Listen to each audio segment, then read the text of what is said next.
Former Israeli Prime Minister Benjamin Netanyahu appeared in court for the first time in over half a year on Tuesday, as a one-time confidant prepared to take the stand against him in a high-profile corruption case, but the long-awaited testimony was delayed until next week after a legal challenge from Netanyahu's lawyers.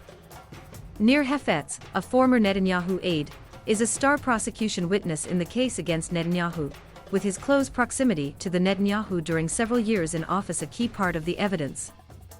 Hefetz left a long career in journalism in 2009 to work as a spokesman for Netanyahu's government, then in 2014 became the Netanyahu family's spokesman and advisor. Netanyahu entered the courtroom Tuesday accompanied by a lawyer, his younger son, Avner, and a pair of supporters from his Likud party. The security presence around the building was much smaller than past sessions. When Netanyahu was the prime minister, his lawyers immediately asked that Tuesday's session be delayed following reports that another witness had come forward with new evidence alleging that Netanyahu's wife, Sarah, had accepted an expensive bracelet as a gift from two billionaire friends, Hollywood producer Arnon Milchan and Australian billionaire James Packer.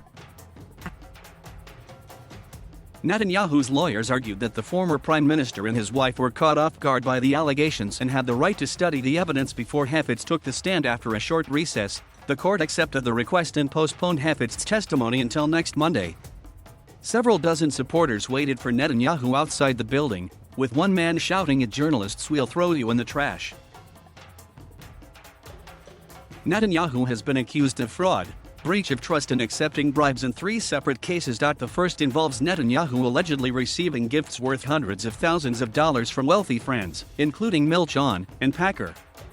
In the second case, Netanyahu was accused of orchestrating positive coverage in a major Israeli paper in exchange for promoting a legislation that would have harmed the paper's chief rival.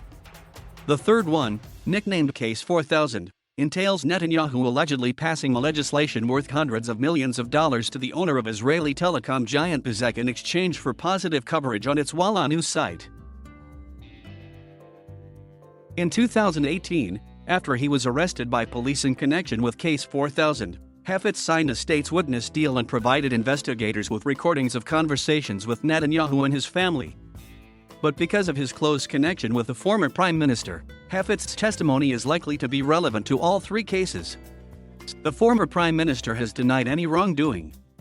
As prime minister, Netanyahu long rejected calls to step down while under indictment, using his position to lash out at law enforcement, the media, and the courts. But Netanyahu failed to win re-election in 4 consecutive elections, with voters deadlocked over his leadership and trial.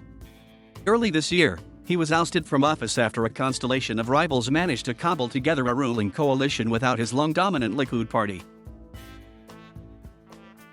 He is now opposition leader in the Knesset, Israel's parliament.